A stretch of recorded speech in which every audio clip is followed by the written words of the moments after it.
When should you be mean to your staff? Hi, I'm Kayla Swanson, and I'm your host of High Performance Salon Academy's Profitable Salon Owner Podcast. And hanging out with me today is the CEO of High Performance Salon Academy, Jason Everett. What's up, Jason? The meanest person ever. When should you be mean? But dude, this is the question. I know people are like, seriously, when do I get to yell at my staff? When do I get to choke them? When is it valid? Is there ever a reason why you should be mean to your staff? What do you guys think? You tell me in the comment section. I want to know before you hear my opinion on it. I got a strong one today. I'm excited. I'm pumped up. One, man. You guys are in for a treat today. Oh, I'm on fire. To be clear, Jason has not recently been mean to me in the staff, so this is not coming from like an experience of recent happenings. This is not based off recent incidents towards Kayla, but I will say I did happen to get hung up on by somebody the other day, not a staff member, but a contractor I was working with.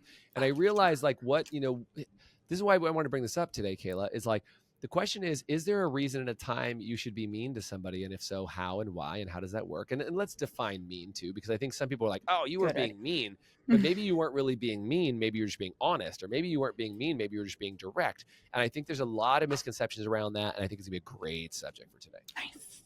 If you're in for it, if you're already thinking of like, I have somebody in my mind right now I wish I could be mean to, buckle up. We're going to take you through it. Or you've been mean to and you need to make it right. I'll give you a bonus on today of like, how do you make it right if you've been mean inappropriately? If you find out you've been mean and you're like, oh, I probably need to make up for that. Let's figure out how to fix it. Can I write that one down too? And we'll make sure we cover that today. Yes, that's so good. Because sometimes you don't even realize, like, you react a certain way and you don't even realize like, oh shoot, I was really mean, or I came across a way, or it was received differently than I then intended it. So then, like, how do you go back and like, one, identify like, oh wait, I need to rein myself in. And two, what do you do when that happens? Yeah. 100%. Nice. 100%. I agree with you on that one, Kayla. Okay. Let's dive in. Yeah, let's do it. Well, when is it okay to be mean? Let's define mean first. What does it mean to be mean? What does it mean to be mean? I think there's a couple things. I'm gonna go way deeper than just regular mean, and I want to say, I think there's some differences of the word mean, because like I know my kids. Can I go back to my children? When my kids say, "Hey, Dad, can I have chocolate cake?" and I say no, they're like, "You're the meanest." Well, am I being mean, or did I not give them what they want? Can we take a basic example like that? My kids, hey, Dad, can I watch television? No. You're the worst dad ever. Like, my kids would say I'm mean. So now we're talking children. I'm not to insult any of your staff. But if your staff says to you, hey, Kayla, can I take today off? And you say, no, I can't give you the day off because we have a lot of things to do. And you're like, oh, you're the meanest boss ever. You never given me days off. Are you mean, or were you just telling them what's really happening right now? Now, likewise, if I said, well, what's mean? Well, if your staff came in and you tortured them and you're like, hey, Sarah, you were late to work today. Please stand on that chair and sing the alphabet to the entire staff as an apology for being late today. And I'm going to film it and put it on social media. Is that mean? I think that's mean. Okay. So here's what I'm going to define as mean. I'm going to define mean as being harmful with harmful intent. Because there's a phrase that I use in we do a program called Little Voice Mastery, and some of you know about that, but it's a 6-week personal development program that helps people figure out what's going on between their right and their left ear and how do they get better. So good. It's an amazing program. And there's a term we talk about in that program called harmful acts.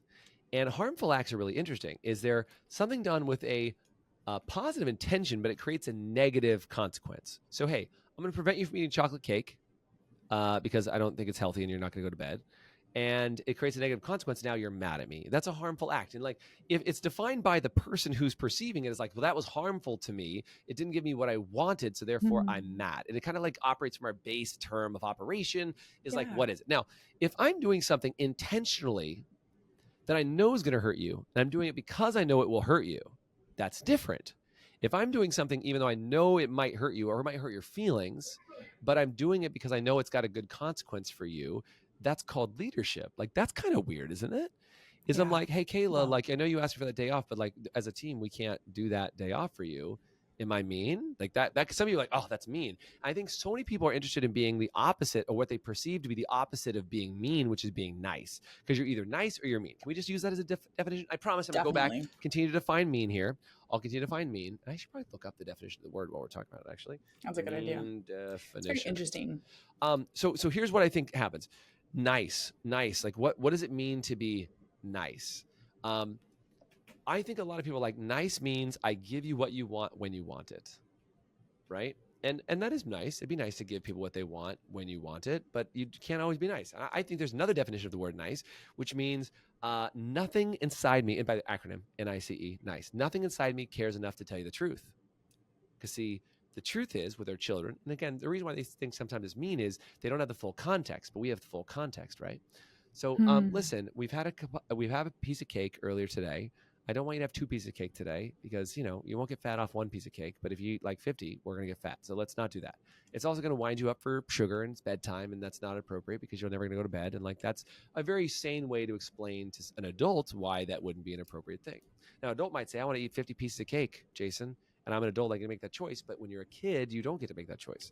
And also, same thing, whether it's a business owner and employee, is the employee doesn't get to make all the choices for the business. And when the business stays open and when they don't, that's the owner's job to make the decision for that business of when it's open and when it's not and what's going on. The employee does have the sovereignty to be able to say, do I choose to work there or not? They get to choose that. But they don't get to choose the rest of the decisions for the business. So if you choose to work somewhere, you're automatically saying, I choose to work underneath this leader. Right? So when you look at this idea of saying what's nice and what's not, a nice boss doesn't just give the employee what they want. A nice boss does what's good for the employee, which is ultimately what's good for the business, which is ultimately what's good for the owner. And so the owner has a very different job to be able to have to decide what's good for and it has to meet these 3 criteria.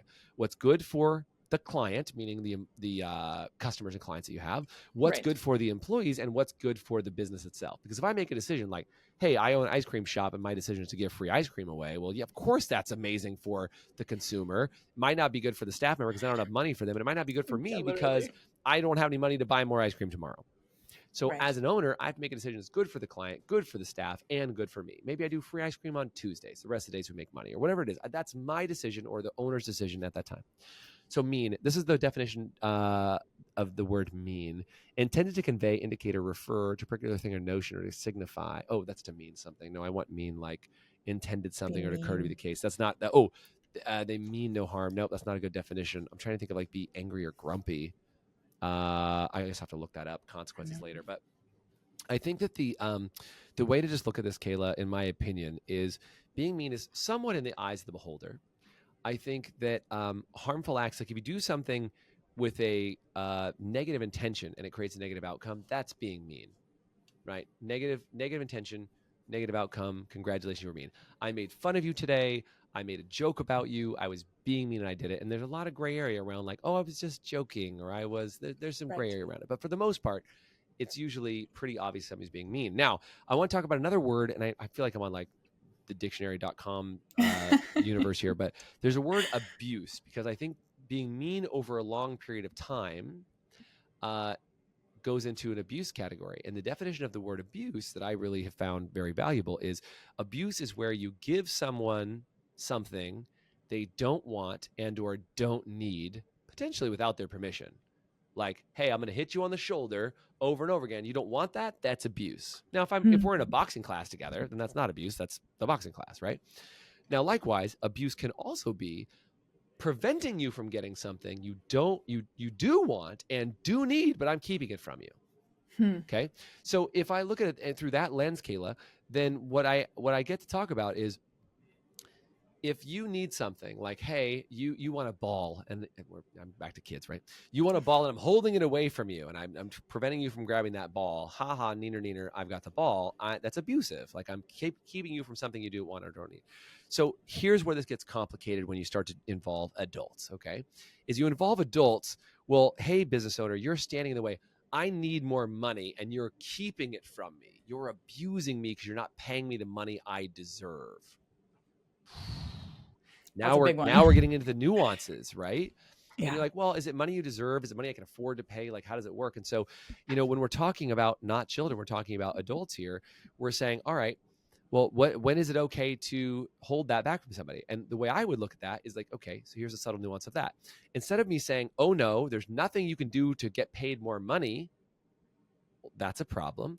But if I said, well, hey, if you want to make more money, let me show you the pathway that'll help you make more money. And especially in a salon environment, we talk about that for a second, is that if somebody says, I want to make more commission, you have to ask the question, do you want to make more commission or do you want to make more money? Because I'll tell you what, I'll pay you way more commission on way less of your income, or I will pay you way more money with less commission. Like, how do you want to do that? And a lot of people don't see those things as mutually exclusive. They're like, they see them as the same thing. As they're like, well, the way I make more money is if you increase my commission, I'll make more. Like, no, I can help you earn like if I can help you earn $100,000 a year, or if I can help you earn $150,000 or $200,000 a year, do you care what your commission percentage is? Seriously. Some people will still say, yes, I care. And that's an ego play.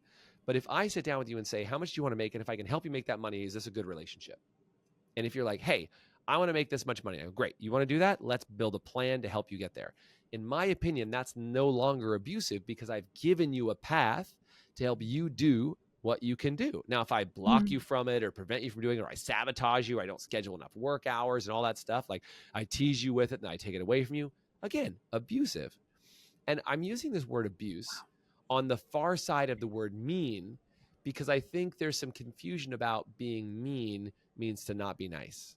Wow, that's so good. I know I'm in a deep. Sorry, I'm on a rant today. It's good. It's pulling in because I think that these are a lot of languaging. And for those of you who are listening, like how many times you're like, oh, you were being so mean to me, or that's mean, or you even like, especially as a business owner trying to lead your team.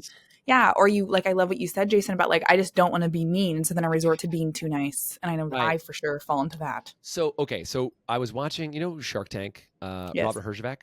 Robert Herjavec. He's one of the nicest dudes on Shark Tank. Like he's not Mr. Wonderful. Like that's a joke, right? Like, so, Mr. Wonderful's a jerk to a lot of people. I'm sure he's a normal human being, but like, he's kind of the villain on that show, right? Mr. Wonderful. Yeah, built into that. Right, it's built in as a character. So Robert Herjavec, super nice, but I love a quote he said. He said, don't ever confuse my niceness for weakness. And I think as an owner, you got to decide, you are welcome to be nice, but don't ever let nice be a sign of weakness. And I think sometimes you have people walk all over you because they take, like, what salon owner is not super nice? Like, are you ready to increase your retention and revenue and convert website traffic to clients? Then you're ready for Maya. Maya creates better business relationships by pairing the right clients with the right beauty professionals. Use promo code HPSA for your first 2 months free. Visit joinmaya.com to get started.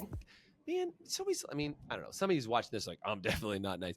But most of you guys, as salon owners, spa owners, nail salon, spa, barbershop, most of you guys are really nice people. You're incredible human beings. You love people. Otherwise, you wouldn't be doing this. Like, that's it's such a thing to be aware of. So the deal is, like, what happens when you have to say no to somebody? Oh, no, you're not nice because you didn't say yes to everything I want. Chocolate cake kid, right? Like, this is the problem. And so I think you've got to be able to say, like, when should you be provocable?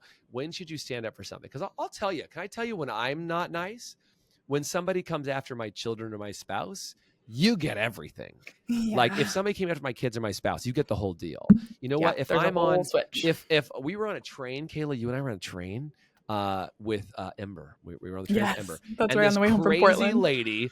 This crazy lady started coming at her for no reason, like just screaming at her. Like we're on this train, we're coming back from Portland, and this lady starts screaming at one of our staff, and she's screaming at her. She's like, I'm gonna cut you, and I'm coming after you, and like you're a horrible. And I was like, what? And by the way, they had no interaction at all whatsoever. This is completely out of left field. I don't know. Maybe this woman reminded her of somebody else or whatever it was. And this was a homeless woman. This is not like a normal. We weren't just like some woman in business who came at her.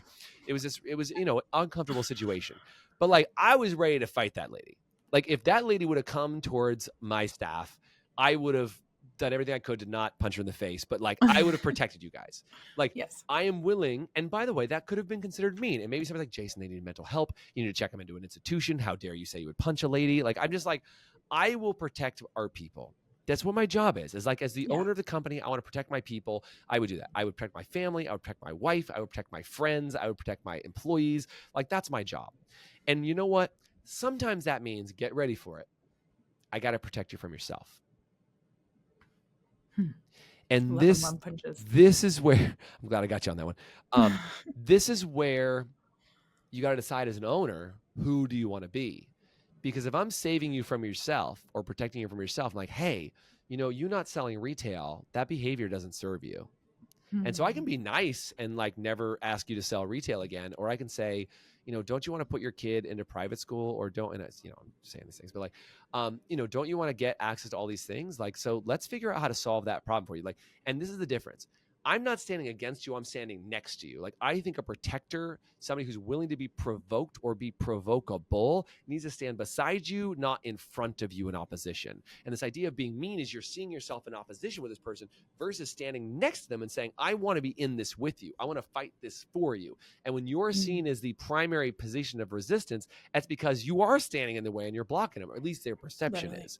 So if I go, hey, I'm going to, instead of standing in front of you and out of your way, how do I stand next to you and say, that does look like a cool place to go. How do we help you to get there? Like, I can see you. I've actually been there before. You know what? I remember when I didn't make $100,000. Let me show you how to get to $100,000. Let me show you how to get to $150,000. Let me show you how to get to $1 million. Let me show you, like, I'm going to stand next to you and figure out your path to be able to get there. Yes. What I hear you saying, and what I think in relating to you guys who are listening and your staff members who are coming to you and like, hey, I want to make this much money, or I want to do something, or maybe even drama that happens in your salon, like being somebody, be the type of leader that can take a step back and be, okay, what's really going on here? What are they really asking for? How can I really support them? Rather than like, Jason, you've said this before, like, how do you say no? How do you say no by saying yes? Right. It's like even communicating in a different way to, it's like, hey, I'm on your side. Like, oh, I hear what you're wanting. Like, okay, well, let's find a way like to get to that outcome together. Yeah. Instead of saying like, no, I'm not going to ever pay. And I know we're talking about pay. We're talking about being mean. Like, what's the deal here? It could be a time off. It could be anything. Is like, you got to be really clear about what you stand for and what you don't. And understand that, like, and be willing to share with people what your reasons why. Like Kayla, you and I talk about that all the time, is like, once you understood a lot of whys, it made a lot of the whats make sense. And it made a lot of the hows make sense. It makes all those things make sense. So for so many people, they hear no. And that's where I said with the kids, like saying like no to the chocolate cake. Well, why? Well, because it's late, and again, depending on your kid's level of comprehension, they may not understand that. True. But do you just tell your staff, like, can I get the day off? No, damn it. Like, oh, can I get a raise? No. Can I get a raise on my commission? No. Can I take, whatever? Like, what are the things I can do? Can I leave early? No. Are you explaining the why? Hey, let me explain why we don't leave early here at the salon, because we have people who walk through the door every single day that are walk-ins that I want you to take every new business and every opportunity possible. So if you walk out the door and you leave early, which I know sounds good for you, I know that's great for you. Here's the problem, though, is that if we get a walk-in, now we're turning away a client. So for the business, that's not really good. For you, it's not really good because you're going to lose the income. And for me as the business owner, it's not really good because we're going to lose the income too. And so even though I know you really want to get home and you feel like you're not really doing anything, how about we do something in the next hour and a half that you have now available that'll help you book some more business, so the next time you have a slot that's open, you actually have it filled instantaneously, and we can work to make sure the front desk has that taken care of for you. Are you still guessing what your color services are actually costing you? Guessing the cost of your services is eating into your profits. With Salon Scale, you can separate your parts from your labor and charge for every drop of color used. Stop letting your back bar drain your earnings. Click the link in the description to get 10% off of your first year or start your free trial today. Salon Scale. Profit starts with every mix. Now, when I was quote unquote earlier being mean by not letting them go home, that mean business owner, now I'm standing next to you and creating a solution to solve a bigger problem. And your job as a business owner is to not necessarily be mean by any take of the imagination, but like by explaining to them what is possible, what they can do, where they can go, what the reasons are, why behind it. Because I think you should have the capacity to be stern. You should have the capacity to be curt, to be direct, to be succinct, to be able to stand your ground. I think all of those things are important. I don't think you ever have the right, I don't think you ever have the right to just be mean for being mean's sake. Right. But I do think that you have the opportunity to help people up instead of help people out. Because if you help them, if you help them out, like, I'm going to help you out by letting you take today off. I'm going to help you out by telling you to not sell retail. I'm going to help you out. You're actually helping them out the door, because what you're doing is you're letting them play a smaller game than they deserve to play. And you're not only, you're doing a temporary help out that will help them out in the long run out of the business. Nice, man. God, this is so good. I hear like from the listeners, I have a perspective that I want to ask you about, Jason, in terms of Yeah. like, there's people who are probably listening who are like, yes, and I've lost my ability to like, I don't know where to go from here. Like, I don't know how to get there. And I'm like, because, you know, like as kids, you're like, you know, when you have kids and you're a parent, you're like, because I said so. But like, then you get to an adult and you're trying to unlearn behaviors of like, oh, shoot, I have been operating as that person for so long. How do you then make that shift with your current team to then be the person who's helping them up instead of out? I'm All so right, ready. so here's a new definition. We're just defining words left and right here, and then I'm gonna leave you with You're some like an good quotes. encyclopedia. I'm well, at least a dictionary today. Okay, so what I would say is there's another word I want to introduce you to. It's called treason, and treason is what's called betrayal after trust. Okay, so betrayal after trust. What that means is that like you trusted me, and I broke your trust. There's a formula for repairing trust. So if I'm mean to you, I betrayed you after trust. This is why kids are like, Dad, you're so mean. And it might be because I said no to the video games. Like, and if they're like, but you promised we could play video games. And maybe I did promise that we could play video games. And I said no. That is me being treasonous. I've broken trust with my children in that scenario. Or if I was like, well, I said you were gonna have the day off, but now we can't anymore because too many people canceled, or whatever again, that's a treasonous activity and could be borderline being seen as mean. So when you have a treasonous activity, the way you restore trust after treason, the way you build trust is you make and keep agreements. But you now have a betrayal after trust and you have the treasonous thing. So now what gets to happen is you have to make and keep very small agreements to restore and build trust again. But treason, in order to even open that door back up to rebuilding trust, you have to be able to have the conversation and say, hey, so number one, you have to admit it. You have to say, hey, I screwed up. I'm sorry I yelled at you. That was inappropriate behavior. It's not like me to do that. And I hope you will allow me to rebuild it. So you have to ask. So number one, you have to acknowledge it. Number two, you have to ask for permission to restore the relationship. Okay? Ask for permission. Now, if they say no, you're stuck until they say yes. But if they say maybe, or they say okay, then you go, I need to know from you what it's going to take for me to restore our trust. And if you don't know the whole thing, can you give me like the first step I could do to restore trust? Yeah, you know what would be really helpful is like the next time that comes up, instead of saying no right away, you could just say, let me consider my schedule and I'll get back with you in 24 hours instead of just immediately saying no. Okay. Yeah. I can do that. I had some staff who was on the team before, and like we were talking about something and I said, I used to use a phrase like, I hope you hear me right.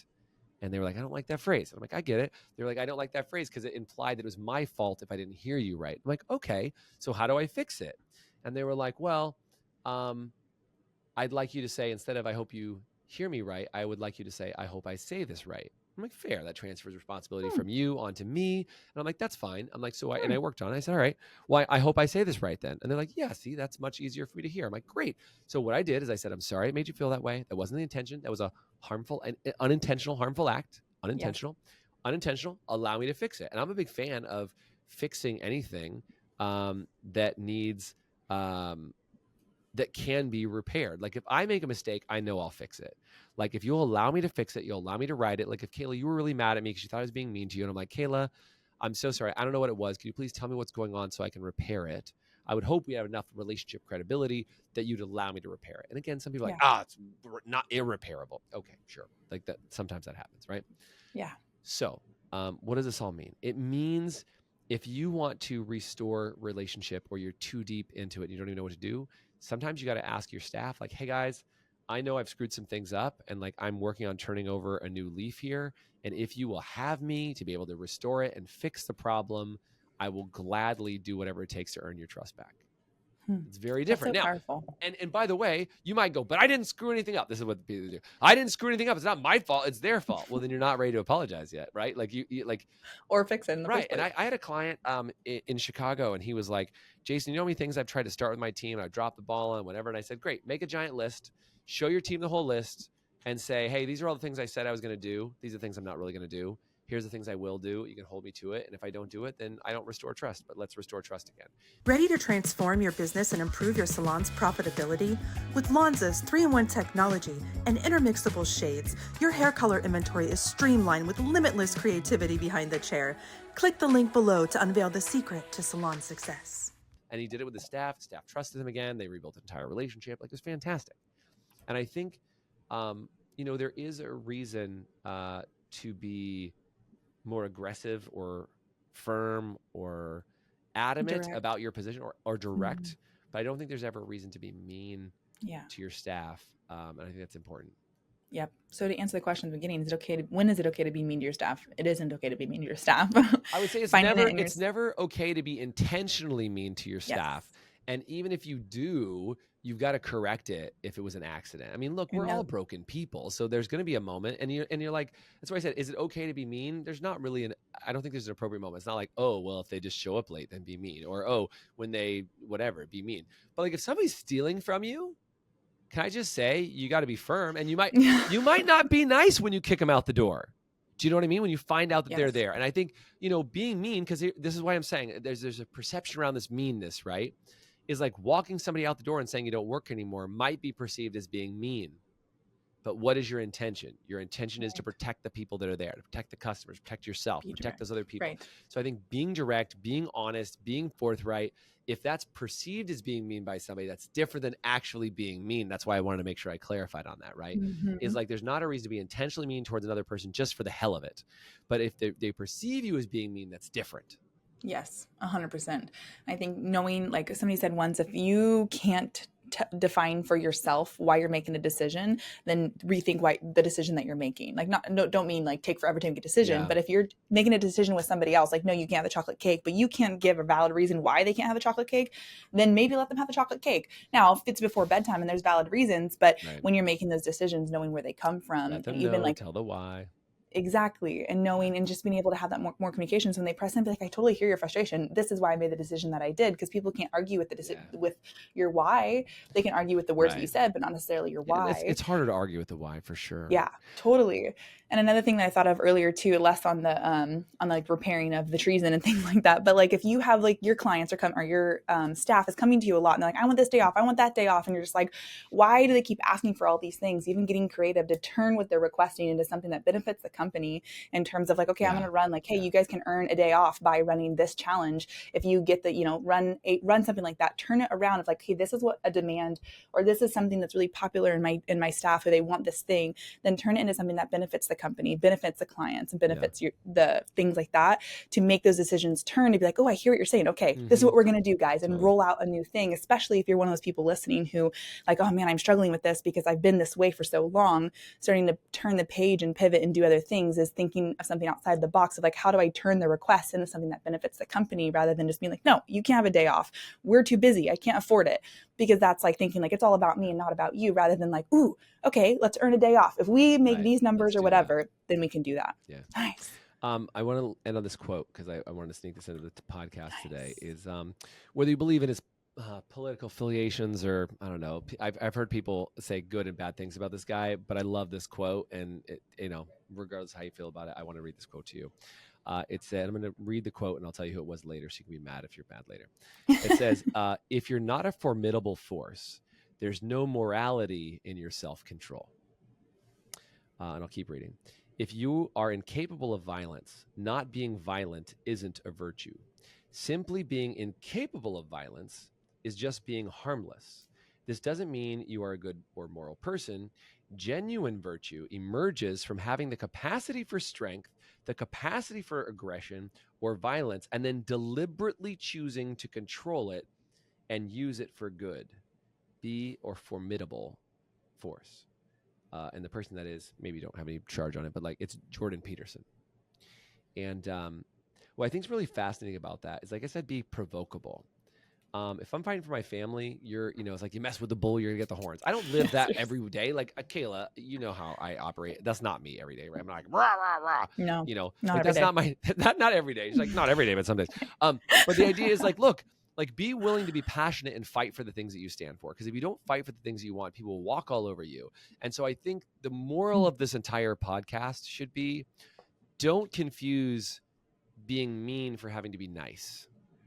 If you just think those two options are it, I want you to be a formidable force in business. I want people to respect you because they trust in your power, because you have the ability to be mean, the ability to do all that stuff. You have the authority to fire people, train wreck their lives, decide if their children eat in some level, like all those things. And like I'm saying it a little dramatically on purpose here. Yeah. But you don't. and you intentionally choose compassion and like, yeah, you didn't get that job done. I could fire you today. I don't need you to do that. I could say, look, I want to stand next to you. I want to help you. I want to serve you. Is like, yes, I have that power and capacity to make your life hell or make it good, but I don't use it that way. And like, I don't want you to threaten. I don't need all that other garbage. That's not what it's about. I'm saying take that moment to be graceful and use your power to turn into an advocate and an ally for the people that you work with. And you won't have to be mean. They will just love you because they know that your strength is used for them, not against them. Man, so good. Nice, Jason. What a good topic. All right? Was that a good one? Yeah, that was good. That was really fun. So I hope you got a lot of out of that and took a lot of takeaways. That quote, you might have to go and re-listen to it a couple times because I'm still processing it. It's like so, it's a good one. like it's like complex words, but it means so intently. And so hopefully got a lot of value. Juice in there for sure. Literally out of today, and you can reflect on yourself and realize: are you somebody who like where do you swing, where do you land? And honestly, even check yourself on what do you define as mean and nice, and are you being an overly nice person because you're afraid of being mean? Like identify where you're at for yourself and maybe listening like, man, I've got it good. Like my team loves me. Wherever you're at and you're listening to this, check in with yourself. Who are you? How can you pivot? How can you become a better version of yourself by choosing to be somebody that shows up and is like an advocate for yourself, your business, your team, your clients, and things like that, because you want to be as a leader, be seen as a leader. Amazing podcast. Thank you, Jason. Let's go. And we'll see you next time on the Profitable Salon Owner Podcast. Woo! Bye for now. You've been listening to the Profitable Salon Owner Podcast. Be sure to like, subscribe, leave us a review, and check us out at profitablesalon.com for more episodes, content, and to help you turn your salon into the business you've always dreamt of.